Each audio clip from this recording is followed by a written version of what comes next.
it doesn't look like that's going to happen. So, for example, if you go to Saudi Arabia needs $76 per barrel in order to balance its books, its national books.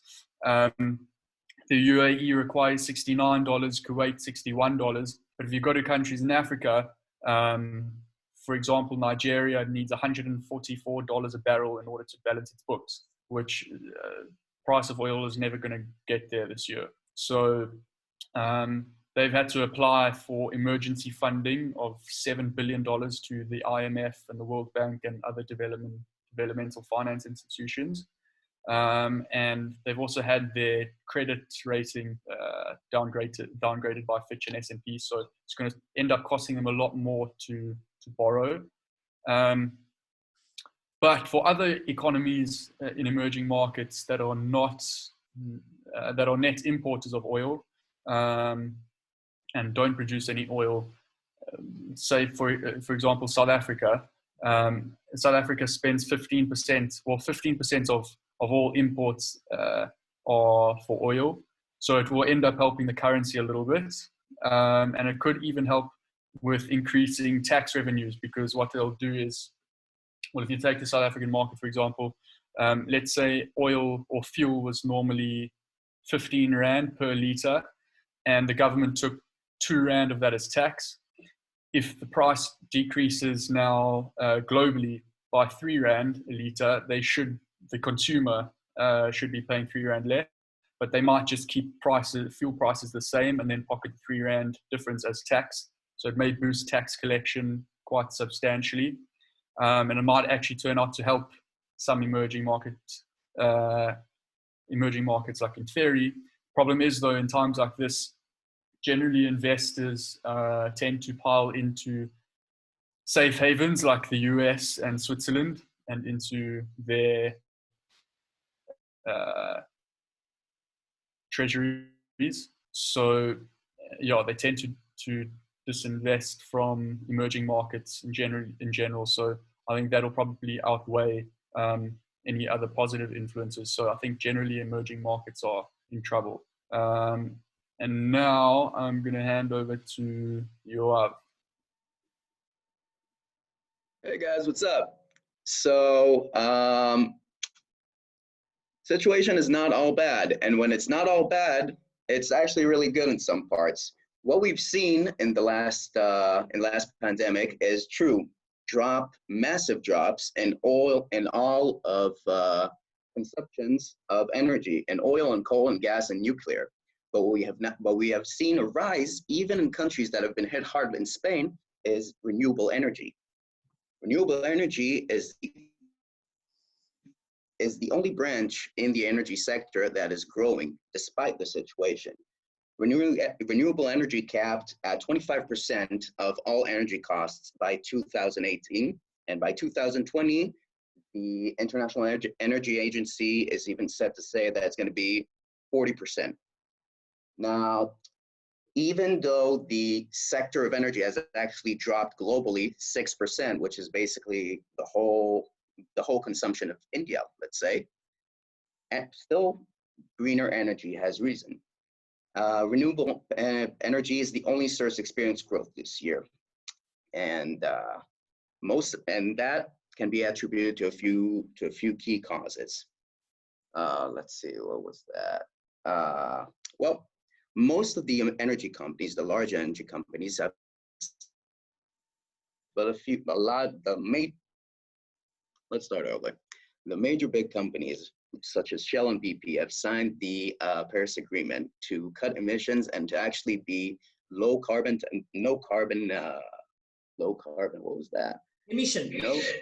Thank you. No carbon emissions by 2050. Now that has proven problematic over the years due to conflictions with investors. Investors, just as we heard last week, nobody's going to blame you if you're out in the market's down, but everybody's going to blame you if you're out in the market that's up. This has seen backlash from investors trying to invest with the big companies trying to invest in green energy. Now, with the lack of profitability that we've seen in oil and in all commodities, a lot of money and a lot of views have been steered towards green energy. BP is saying that green energy is the way to go right now. Shell has incredible endeavors that, and Shell has incredible ambitions that right now with their with the investor basis can go forth and do something like that. Also, we have seen huge influx in solar energy even in the U.S. Right now. Berkshire Hathaway, a Berkshire Hathaway subsidiary called that is traded under NV Energy, has acquired a Trump administration-backed not law. What was that? How should I put this? Sorry, the English Hebrew thing is still rattling there.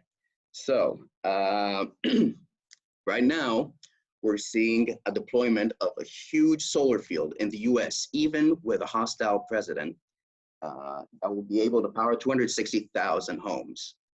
Furthermore, we're seeing huge amount of green energy projects, even powered by Shell, in the US. We're talking turbines, we're talking hydrodynamic, and we're talking, of course, solar.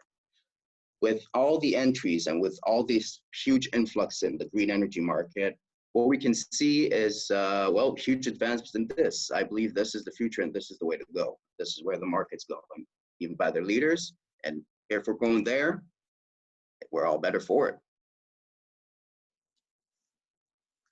And right now, I think I'm going to transfer this to Igal, who has a few insights statistically wise speaking.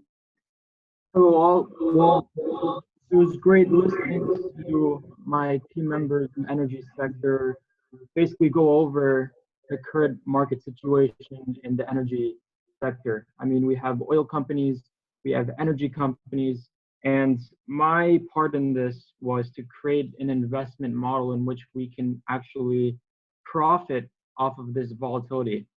I mean, we've looked over all the charts and technicals, and we've came to conclude that right now is not the greatest time to buy. But we figured out a way around that.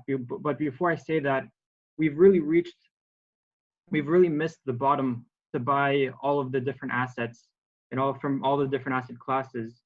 So all of the assets that you've heard about from my team members involve stocks and some commodities from different asset classes from different countries.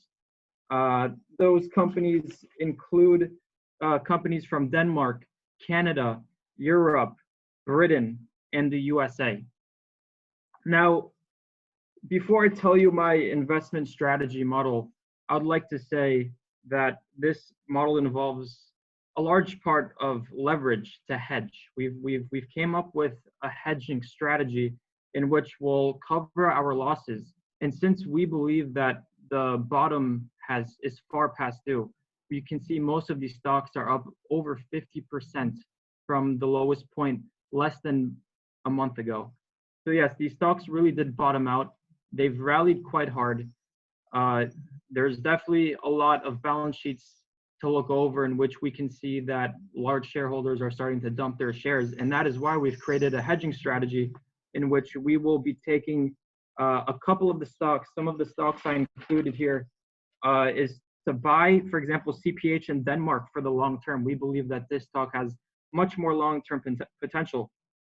But a stock, for example, from Canada, BEP.UN, we see it more as an options spread strategy in which we think there's more volatility to come from the stock.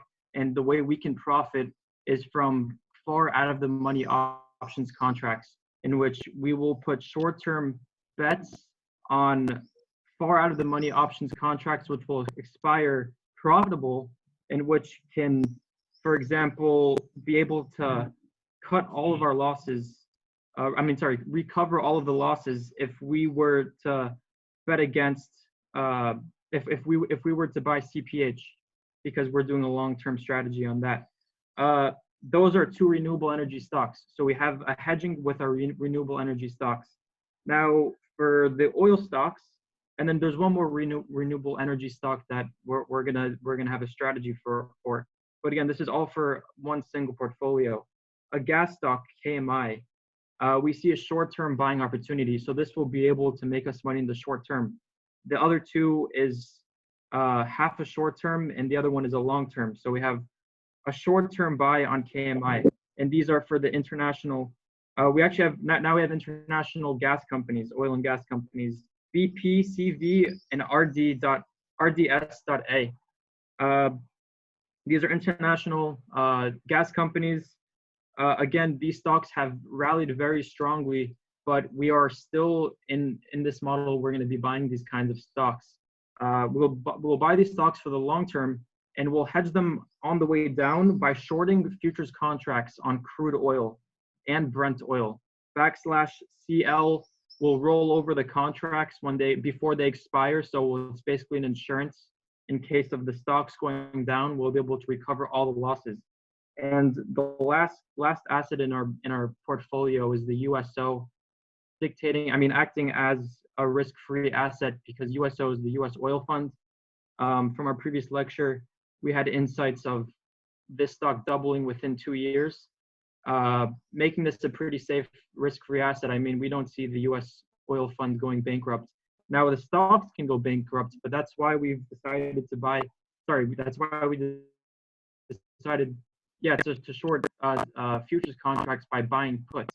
Now, all in all, with all of this modeled together, the basic strategy of why we've created this model is because we believe that China is right now setting the standard of how the world will react to this crisis, to the coronavirus pandemic, the oil crisis, because right now in China, they're back to normal. There's many cars in the streets. Other countries, the US, there's no cars in the streets. I haven't been to Tel Aviv, but I wouldn't believe there's that much traffic. But we believe it's soon going to come back to normal, and which is why we're buying the stocks.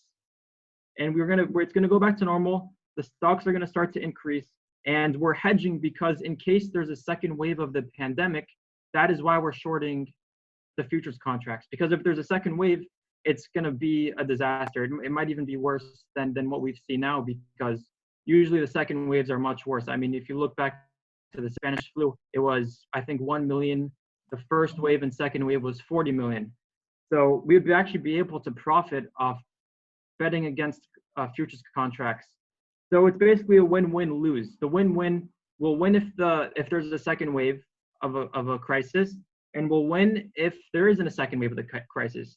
The only way we'll lose is if actually we're paying more for the insurance than we should be, or if the investments are covered early. So we really believe this is the best model. It's the safest model, and it's very diversified across different asset classes and different countries. Okay, presentation finished, guys? Yes? Yeah. Okay. I will take a few minutes. I think it's more important tonight that we comment on this presentation for future reference than to now just jump to the next current events. So I think that's what we're going to do, and I understand that we have about 8 minutes to do this, because then Zax and Alec have to give their presentation. So if that's okay with everybody, I think we will skip the rest of the current events for tonight, and we will. I just want to comment on this on the presentation. If somebody disagrees strongly with that and just want to do current event, please raise your hand or indicate somehow. Okay. Okay. So I will go first of all with the pluses. First of all, guys, I really commend you. This was good teamwork. It's very clear that you all work together and you all share the task, and that's very, very important. Number two, it was a good idea to actually select some specific companies from the start. I like the fact that you wanted to talk about the Exxon and the BPs and the Royal Dutch to start with, which are the major oil companies in the world. We call them the oil majors. I like the fact that you wanted to talk about developed market versus emerging markets. And I like the fact that you went into renewables at the same time, because it's a big part of what these companies are doing now. And I like the fact that you wanted to do some strategic thinking and you were trying to figure out how to invest in this sector and how to hedge. And I think it's a great start like this. Hold on, somebody just put something on chat. Sorry, I was not able. Oh, can you hear me now? I just put my phone on. I wasn't able to hear through my computer. Were the others able to hear me until now? Okay. So yeah. Okay, great. So Yagel, you're gonna have to ask your teammates to summarize what I've just said, because I was just talking about the positives of the presentation. All right. Now I want to go to, so first of all, great start. You guys were the first case study of the semester, so great start. The things which are missing, which I think were important, there are a few things. First of all, numbers. I think when you talk about companies like Exxon and BP and Royal Dutch, you have to go into sales number, you have to go into costs, you have to go into revenues, you have to go into CapEx, which is capital expenditure, you have to go into profit, you have to go into these details, okay? Because at the end of the day, these are still the basis for when you are looking, you know, at a company. These are the first numbers. When you're going to start looking at numbers, these are the first numbers you need to look at. So I think it would have been nice, as I said, I think the selection of those companies was a great selection. And I think it would have been very nice to not just have production costs, exploration costs, and so on, but to go deeper and to basically have those basic balance sheet number, if you like, okay? And to go a little bit deeper into that. So that's number one. So clearly, you know, cash and what's the cash levels, what the debt levels, and so on. Okay, so I think that would have been nice to have that. Another thing that would have been really nice to have is the shale industry in the US. Clearly, you know, this was a first approach of the energy sector. The big earnings of last week, because the big earnings of 2 weeks ago were absolutely the Exxons and the BPs and the Royal Dutch, totally agreed.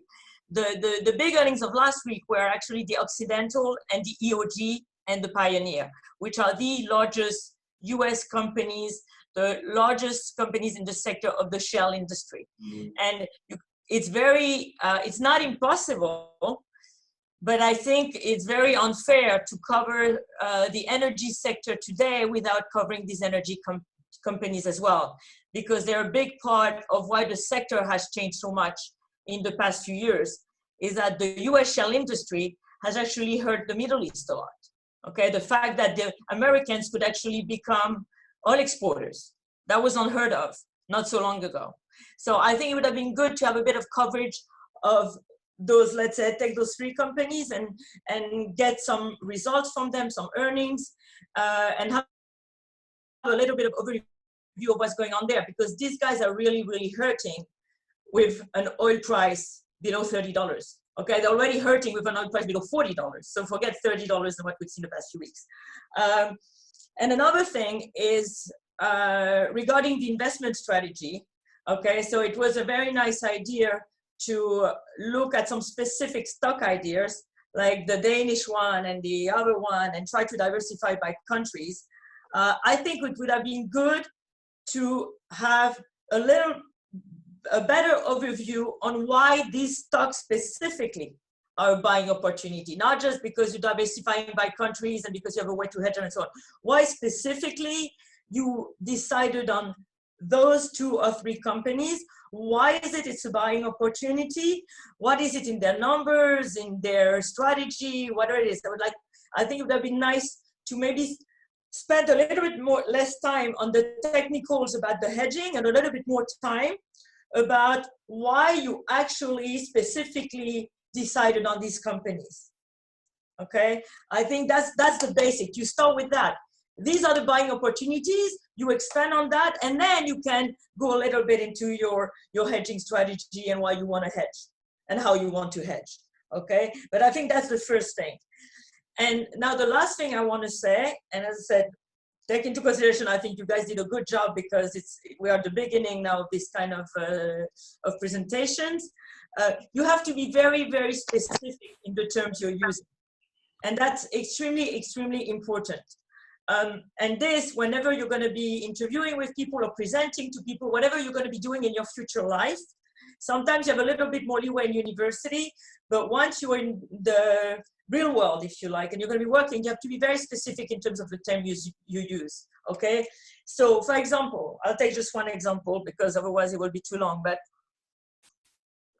risk-free asset, it's a very specific term, okay? And we've seen it we've seen this in the past. We've seen in the past when we were talking about US treasuries, when we were talking about the Swiss franc. When you talk about a risk-free asset, it's risk-free. There is no, relatively speaking, it's risk-free. So the USO is not a risk-free asset by any means, okay? We've seen the fact that, yes, the USO is a very, very large, big, massive, more liquid instrument to have exposure to oil. And I understand that perfectly, okay?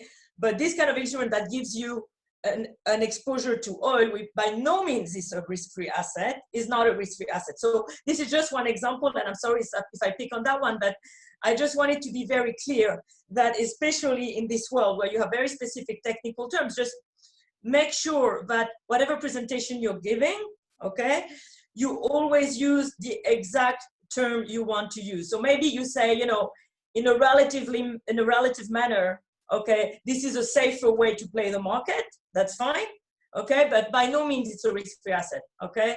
So I think that's it for my comments on it. But as I said, great start, and thank you for doing all the work because there's clearly been a lot of work that went into it, and you guys work well as a team. So bravo, and I hope we can now move forward. Great, thank you, Sandrine. Thank you.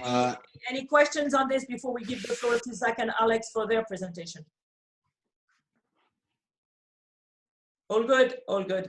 Okay, Zach and Alex, the floor is yours, people. Great. Can everyone hear me? Yep. Okay, good. I assume everyone hears me. So Zach and I are gonna be giving our pitch now on Nike. Nike is the company we chose to pitch for a lot of different reasons. But we're going to go through both our pitch on Nike itself and how to give a stock pitch. So for those that are working on their pitches already, or those that need tips or, a template or something to follow, we're going to touch on those things as well. So can you guys see the pitch? Yeah. You guys see the great. presenter screen, or you see the actual slideshow? The slideshow. All right, great. All right, Alec, please. So as I said before, our company is Nike. The ticker for Nike is NKE. It's traded on the NYSE on the New York Stock Exchange. We can go to the next slide.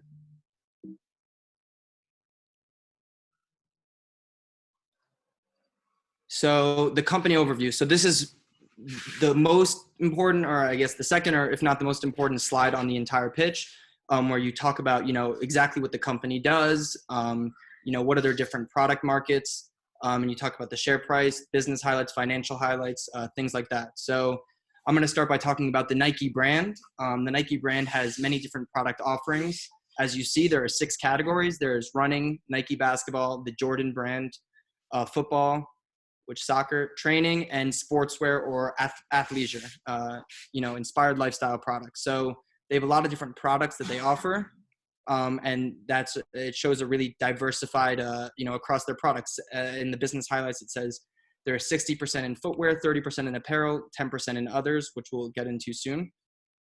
And they're category-specific retail destinations. So you see that they sell to wholesalers as well as to direct consumers.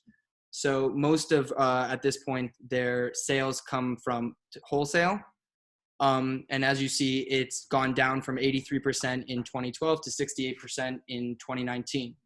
But with that, the direct to consumer, which is they're growing, in sales tremendously. From 2012, it went from 16% to nowadays 32%.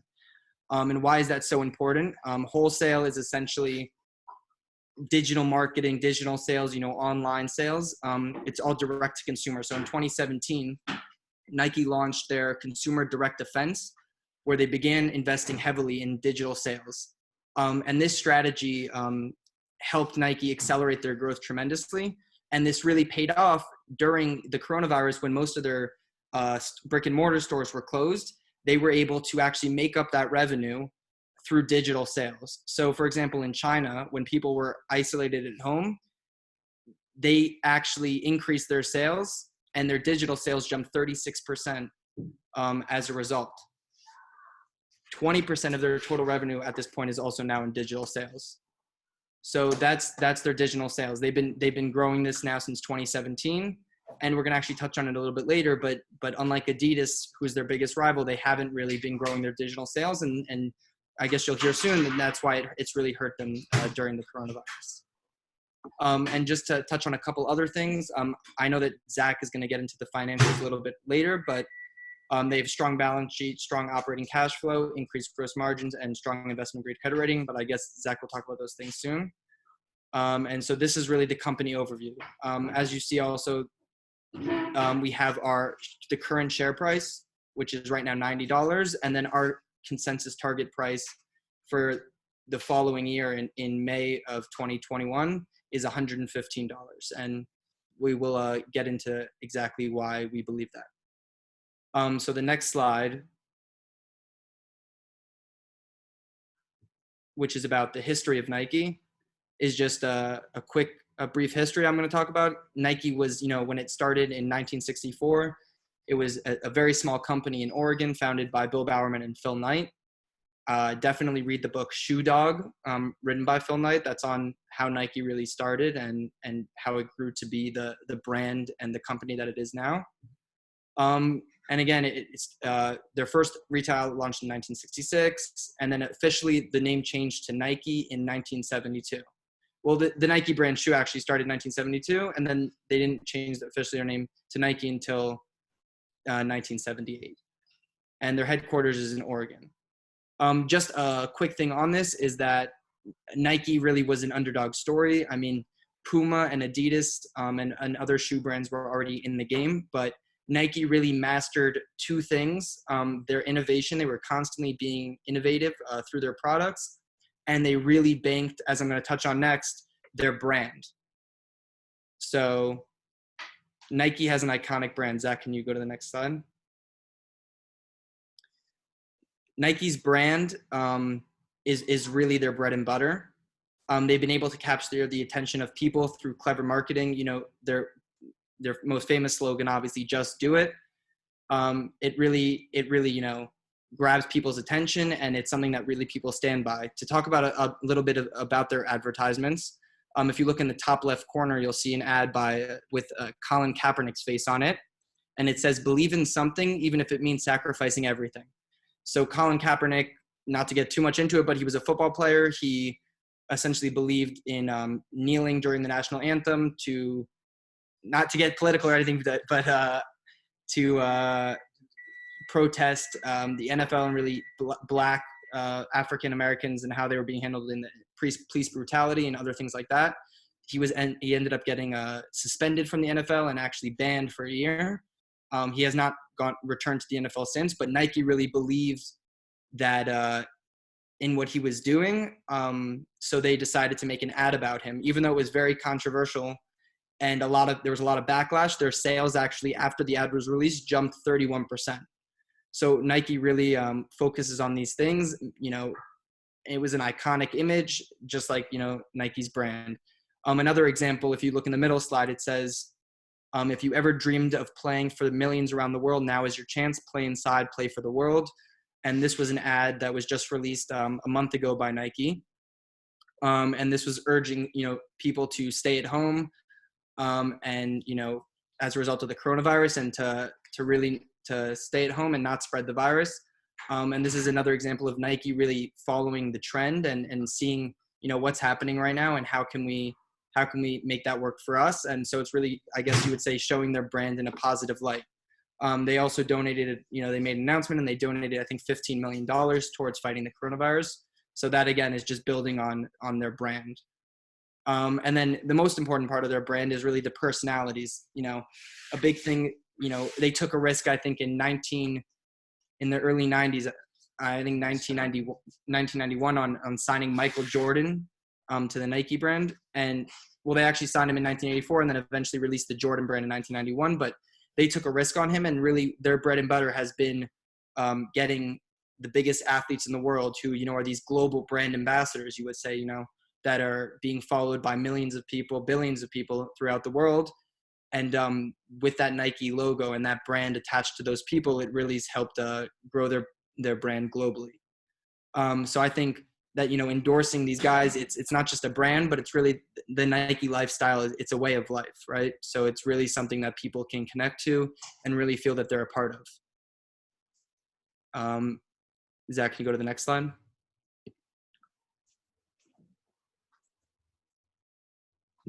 So this slide is not really, we're not going to touch on it so much. We just wanted to show you what their 5-year chart is and the 1-year chart. As you can see, it's had constant growth, really, I guess, minus a quick fall at the end because of Corona, but constant growth throughout the 5 years.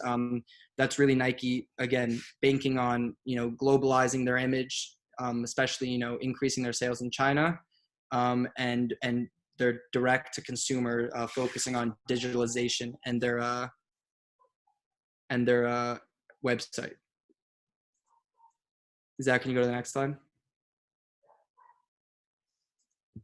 So the last thing I'm gonna talk about here is the recent news going on in Nike. So on March 24th, obviously, that's when China already reopened their stores, not all of them, but most of them. Nike at that time was able to actually hold on to most of their sales in China through their digital platform. But then with the improving of opening their stores, they've already gotten back a lot of their missed revenue. And then a couple more events, as I said before, with the brand. On April 19th, a documentary on Michael Jordan and the Chicago Bulls was released, and a lot of it talks about the Jordan products, the Nike brand. And again, Jordan is owned by Nike, the brand, and it's really been one of Nike's most successful investments. And then again, with the people, on April 20th, the number one pick for the 2020 WNBA was, she signed to Nike. Most of the time, the top picks in drafts, you know, both NBA and NFL, are getting deals by Nike, and it's really helped them with their branding. And then the last part here is on May 1st, Nike released their first shoe for indoor cycling, which is essentially they're again following the trend of in-home athletics, and with, as you would know, like the Peloton, for example, and a lot of people are focusing on you know, staying in shape through indoor training, and so this is just another you know, revenue stream I think that Nike's looking to get into. So that's it, and now we'll get on products, I think. Yeah. All right. Thank you, Alec. I'll take over from here. So getting into Nike's products, which we spoke about earlier, that it's 60% in footwear, 30% in apparel, and 10% in other. Alec, just put yourself on mute. So this is a bit about their products. You know, they have athletic leisure wear, which has become a rising category. They work with the NFL and the MLB for their jerseys. You know, a few years ago, Nike and Apple came up with the Nike watch, the Apple Watch with Nike Plus. But really, Nike started as a shoe company, and I'd like to highlight a few of their products in their shoes. On the left-hand side of the screen, you could see that there's the running shoes, and on the right, you have the basketball shoes, and then in the bottom column, it's just soccer, Jordan, workout, and a bit of athletic leisure footwear apparel. And again, following the trend of their innovation, the Nike Joyride Dual Run, which is in the top left of your screen, if you look closely, there are little balls at the bottom of the heel, and they're basically what they try to do is mimic a beanbag chair, that when your foot strikes the bottom, you know, when you're running, your foot strikes very hard. It tries to cushion it further and also attempt to understand how your foot exactly is going to be placed. That way it braces your foot for less of an impact and allows the runner to keep training and not get injuries like shin splints and other items like that. This is the market size and the competitors in the industry in athletic wear, both in apparel and shoes. To understand this graph, the higher you are, you know, upwards, you're more in shoes. And to the right, you're also in apparel. And Nike is dominating. They're with Adidas, essentially neck and neck. in shoes and apparel. You see you have Lululemon on the bottom. They don't have anything to do with shoes, so that's why they're closer to the x-axis. So this is the landscape in general, and Nike's biggest competitors obviously are Adidas, Under Armour, Puma, and some would say Lululemon Athletica. This is a bit of the landscape. This is a forecast that actually came out before Corona, so I'm sure it will change in the near future. But you could see that there's constant year-over-year growth in the industry. And if you look, the blue line is for last year, and the light blue line to the right of it is the forecasted period.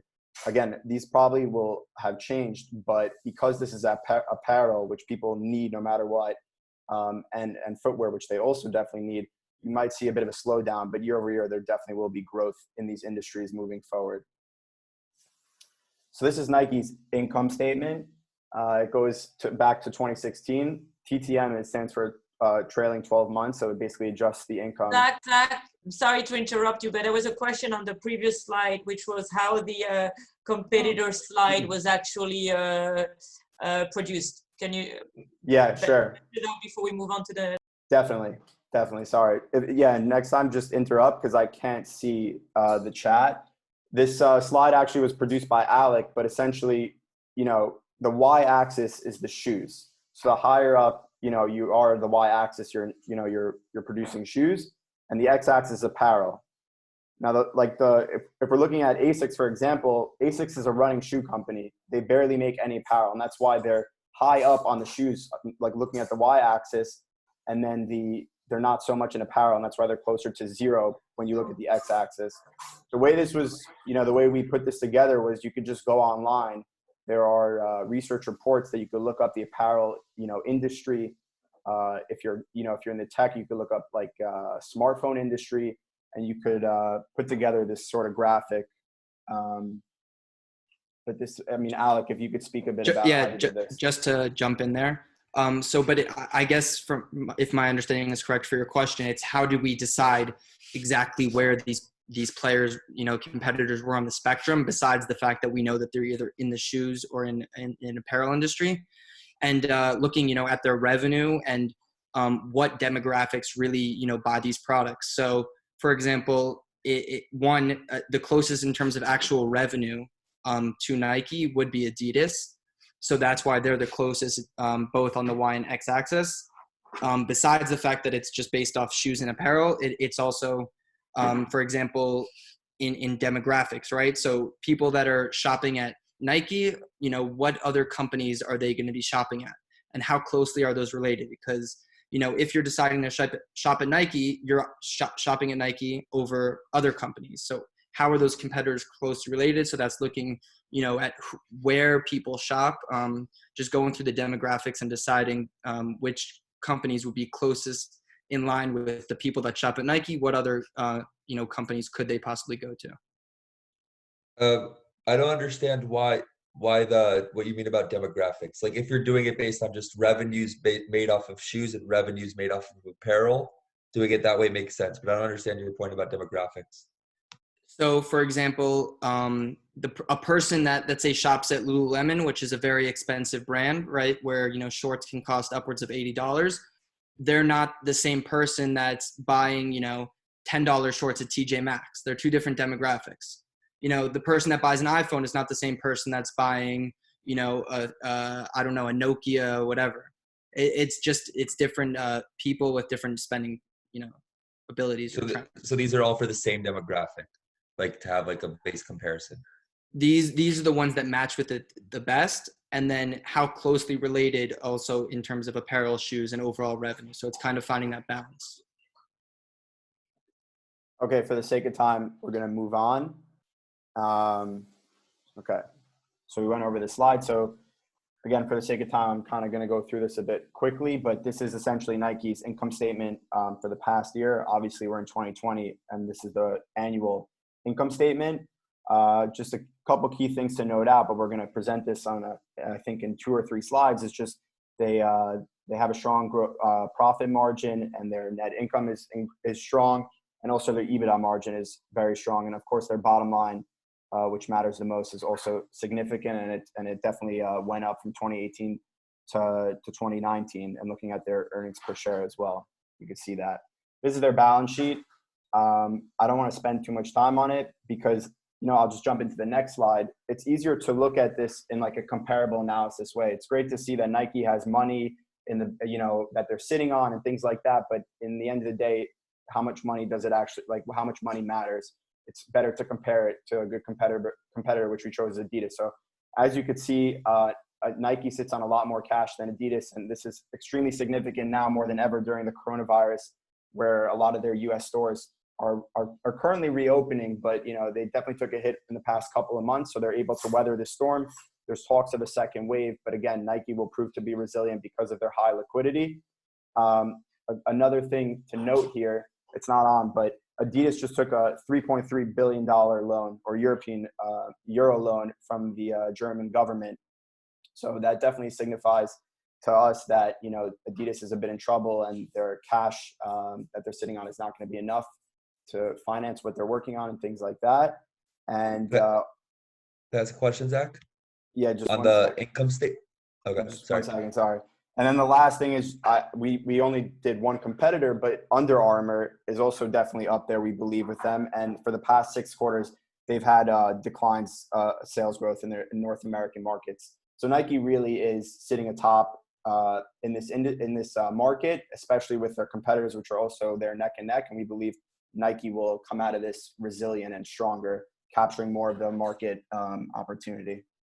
Yeah, Eitan, quickly, because we gotta. Yeah, my question was on the income statement. If you look at the quarter just before, the net income randomly dropped in 2018. I was just curious, when you see like a big shift like that, what are you thinking? I'm actually going to speak. Yeah, I'm gonna talk about that in just a second. So I'll get to it. There was definitely a significant drop in 2018, and if you are doing your analysis and you're seeing that, it's definitely worthwhile for you guys, or for you, to look into that, understand exactly what happened, because that could prove to be a risk that the management didn't, cover themselves well, and you might have second thoughts on investing in that company. But here is the Nike, like there's some supporting evidence that we have. So their sales region, it's broken up very nicely. EMEA is for Europe, Middle East, and in Africa. You have China, which is its own, and APLA is Asian Pacific and Latin America. So they're definitely diversified in the world. Their profit margins took a bit of a hit in 2017, 2018, and now Eitan, getting to your point of what happened in 2018. So as Alec, he noted earlier, Nike decided to invest more in this direct-to-consumer offensive. And it's significant because if Nike is able to sell direct to their consumer, they're able to sell their products at a higher, basically 100% of retail without selling it to wholesalers and hurting their profit margins. So Nike took a big amount of money to, reinvent this program. It definitely existed before, and that's why they had a tough time with their bottom line there. Also, the whole Colin Kaepernick, it proved to be that Alex spoke about, that campaign. It launched in 2018. It proved to be a bit, problematic, and that definitely didn't help Nike's image. So they took a bit of a hit there.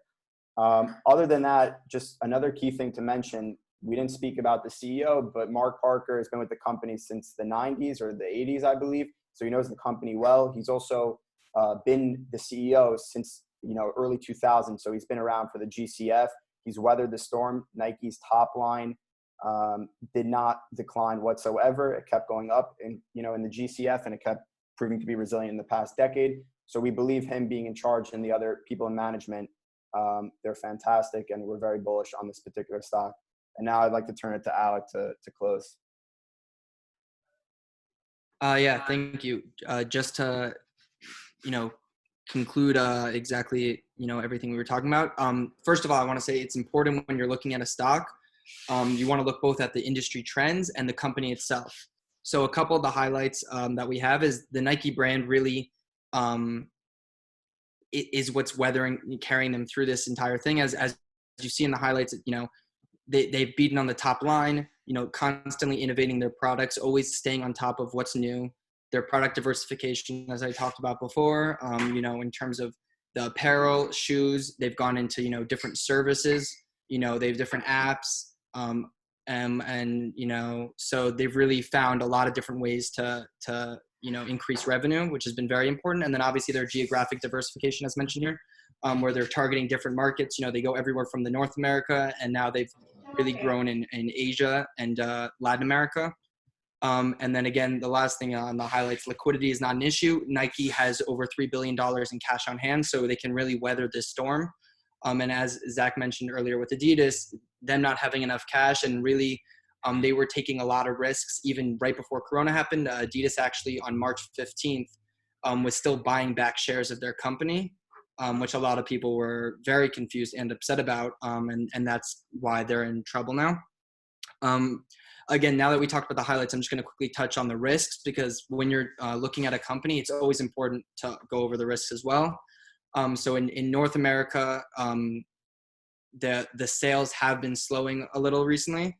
And then obviously, you know, with coronavirus, a lot of, you know, most of the stores have been closed globally. So that really can hurt them. You know, although it is a risk and it will hurt them this year, we do think that that's a short-term risk and not a long-term risk. But again, another thing is growing competition in athleisure. There are a lot of smaller brands that have really, you know, tried to take a lot of this market share. You know, companies like Rhone and all these other, you know, athleisure companies that are, you know, popping up throughout North America that really could take away some of Nike's share there. And the last thing in terms of the risk is the Olympics. Nike was really banking on showcasing a lot of their new products, and really, you know, that's a big place for them in terms of marketing. And the Olympics, obviously this Summer Olympics was postponed for another year, so we don't know what effect that'll have. But just to close it, in terms of our thesis, so after going through all these things, we see that both the trends, right? So the trends looking at the industry itself, we really believe that global health and wellness, you know, people really wanting to get into better shape. We think it's been growing, and it's growing at a very steady pace. And that's only going to continue into the future. So we think Nike can really take advantage of that, being both for athleisure, you know, athletic apparel, and now getting into the apps themselves, you know, Nike workout apps, Nike running apps, Nike health apps. And so those have been growing, especially in China. And then in terms of, you know, weathering the storm, you know, with their balance sheet and taking advantage of the digital sales, they're really going to be able to, after this crisis, come out stronger. So to just conclude, it's really, we believe that Nike has the foundation to emerge even stronger. You know, all the investments they've made in the digital and supply chain, and being a global sports leadership, you know, with their brand and really this iconic brand that's going to carry them into the future. We say that Nike is a buy, and our target price for Nike is 115. So that would be at this price right now at 90, it's a 27% upside. So buy Nike, buy the stock, buy their products. Great company. That's it. What percent of Nike's supply chain does it control? Like, is it there in the last slide, Zach was saying that there's this new initiative now for them to produce and so on. So Sure. do they control it all? Yeah, So- just if I could touch on that, Alec. One, I just want to say that I believe our guest speaker is joining us in a couple minutes, so we'll answer questions till he gets on, and then he'll speak, I think, for about an hour or so. And then if there are any questions about the presentation that we just gave, and by the way, this is a case study that we gave over to you guys, and this is a model that you guys can use, and we will put this on the Google Drive for when you guys present. We could also answer those questions afterwards. I just wanted to get that out of the way. But Eitan, getting back to your thing, I didn't say anything about their supply chain. Direct to consumer is more about how they sell their products. So, you know, Nike can sell, you know, you're from America. And in Israel now exists Foot Locker. So Foot Locker is not a Nike direct to consumer approach. It's actually through Foot Locker. It's through a third party. And obviously being Foot Locker, they want to make some money off of it. They take a certain percentage of it. So Nike's trying to turn more towards selling their products directly from them to their consumers, whether that's on their app or whether that's in their stores. That's more the direct to consumers. In terms of their supply chain, I didn't do enough research on that, but a lot of their supply chain, it's outsourced. They, I think, they produce their goods in over 120 factories around the world. So they're definitely a big, they're definitely a big employer. But I don't know much about their supply chains, and I have to do a bit more research on that. Thank you. If I could say, guys, just before the speaker comes on, if everyone can show their video, show their screen, just so when he's speaking, he can see everyone's faces. That'd be great.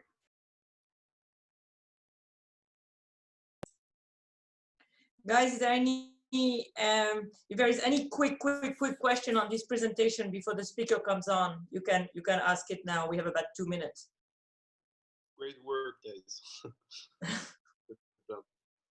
By the way, if there's any questions in general about presenting, or, you know, of course there are different sectors that you guys are all in, so certain things are not going to be as obvious. You know, for example, in energies, people might not be so familiar with the different commodities in there, so you might want to touch upon them as well. So, you know, again, each pitch is going to be tailored to its own certain way, but this is a good example. And if you have any questions also on the pitching or what to include, now's also a good time, and of course we'll answer those afterwards. So I think just to touch upon that, this is going to be the format now going forward for the next few weeks. We actually, it seems that we have a speaker coming on now every Tuesday until June, which is great news. So we'll have an hour, and then we'll have the other hour spent now on case studies by the different groups. So just so you know, that will be the format for the next X weeks that we're going to be together until the summer. I think this is it.